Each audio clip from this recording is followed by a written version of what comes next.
story time on why you should be really careful about who you're dating. So this is a true story, friend of a friend kind of thing. There was a young girl. She lived in New York City, and she was on a dating app and matched with this young guy. He seemed like a really great person. He had his stuff together, good job, lived local to the area.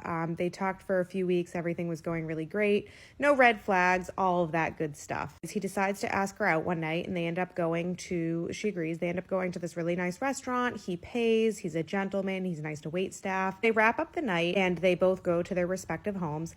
And after she gets settled at her apartment, she gets a text from him saying that he lost his key, and he's trying to get a hold of his roommate. His roommate isn't home, but his roommate is also not answering. So he's kind of like stuck outside of his apartment.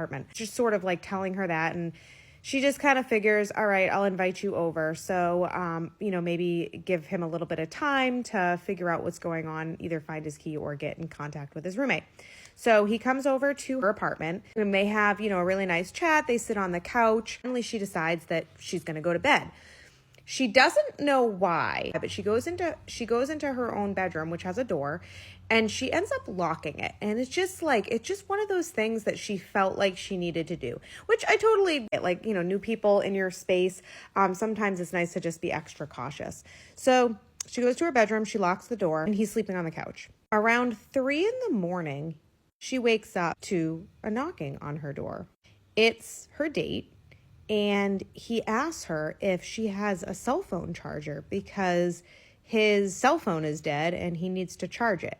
This is the part where it gets really crazy. So she tells him that she has one and it's on the kitchen counter. And she just tells him this through the door. She doesn't get up. She doesn't unlock the door. She doesn't go and find it for him. And I'm thinking to myself, if this was me, I would totally get up and grab it for the person and give it to them and then be like, all right, anything else? Good night. He says thank you. He goes, he grabs the charger, whatever. She doesn't know. She just goes right back to sleep. A few minutes later, he knocks on the door again. He said it's not working, and does she have one in her room?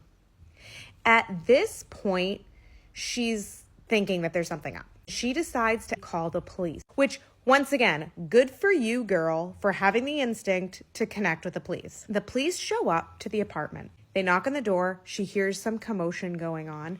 And then she gets a knock on her bedroom door, because mind you, she hasn't come out this entire time. And it's a police officer. And he said, we've cleared the apartment. We have him in custody. We really need you to come out of your room so you can take a look at your apartment. She opens the door and walks out, and she sees that her entire living room is plasticked. And there is a set of power tools sitting on the floor. This girl, because of her instinct to not open the door to a weird request for a phone charger in the middle of the night, saved her. Before you decide to take someone home or let them stay at your place, think twice about it.